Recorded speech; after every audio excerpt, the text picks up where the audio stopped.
Well, it's Sunday up at the tiny house, and I kind of came up here last Friday fleeing the blizzard in St. Paul, and I got up here and yesterday was pretty windy, but it was actually pretty nice, about 35. There wasn't any snow on the ground, and then overnight we got dumped on. As you can see back there, all that was brown yesterday, so now I have to drive back in the bad roads. So I guess that kind of backfired on me, but I've been hearing from everybody who's out moving around today that the roads are not sloppy, they're clear, so that'll be good.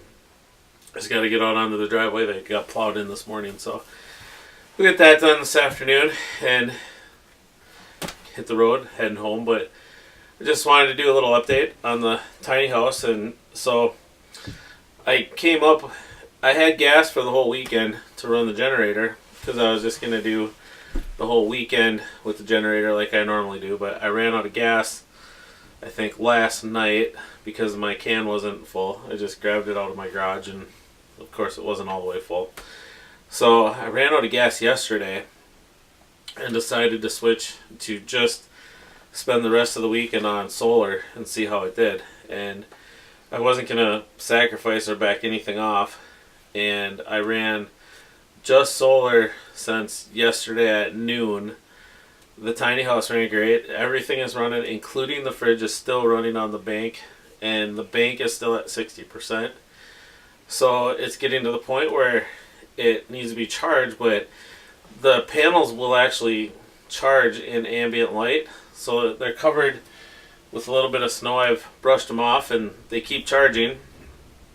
And I'm not using, I don't have a high usage going right now, except for the fridge and a couple things charging. And I've actually went from 60% and I got back up to 80% as the sun came up today. So the two sets of panels seem to be doing all that I need to actually spend the whole weekend on just solar in the tiny house, which was a surprise to me. I thought I would have to sacrifice a bunch in order to use the solar the whole time, but I learned over the last 48 or so hours, even in a cloudy day, it's overcast, they were covered in snow last night, I cleaned them off this morning, and everything seems to be running and the batteries are recovering. So the batteries, the 3 batteries, have enough to run the refrigerator overnight through all the dark, including being covered in snow, and still have enough ability to recoup the charge even on a cloudy day. So that was pretty encouraging for moving forward in the tiny house. Solar is working. It's doing everything I need it to do. And I've just learned that I'd probably really only need to run the generator for the first night while the refrigerator cools down, and then once it's cooled down, it doesn't seem to take a whole lot off of the batteries. Maybe 40% in 12 hours. So and that was with using everything, and I had kind of stayed up late last night doing some work.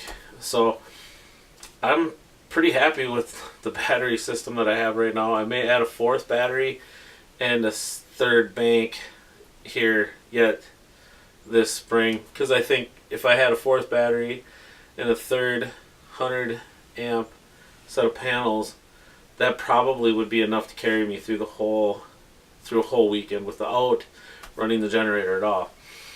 So the project that I'm going to take on today is my access panel to my hidden ceiling compartment.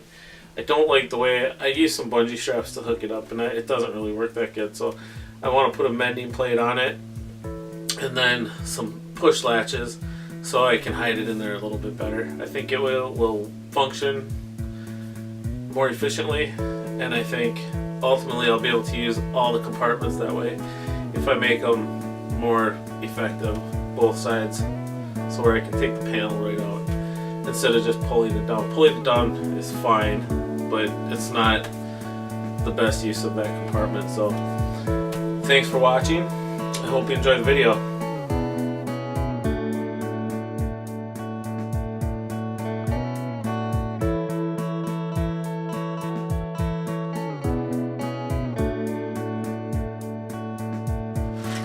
Okay, what I decided to do with the board that I have hiding my little secret compartment is to add 2 mending plates to the top to give the shiplap a little bit more support, so it's not just supporting on the edge of the wood. And then I'm going to add these, you can't see them in here, but they're 3 pressing clips, so they're cabinet hardware where the little catch presses in between 2 wheels. And if I use 3 of those, that should hold the board up in a fashion that's extremely sturdy, so you'll have to literally know it's there to pull it down. So let's see how it goes.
Okay, so it's all installed, hides up perfect.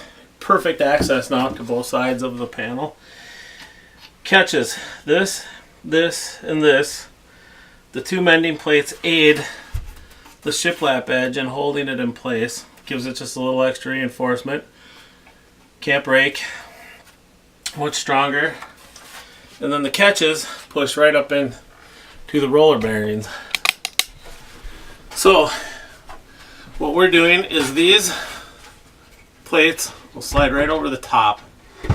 This lines up with each end.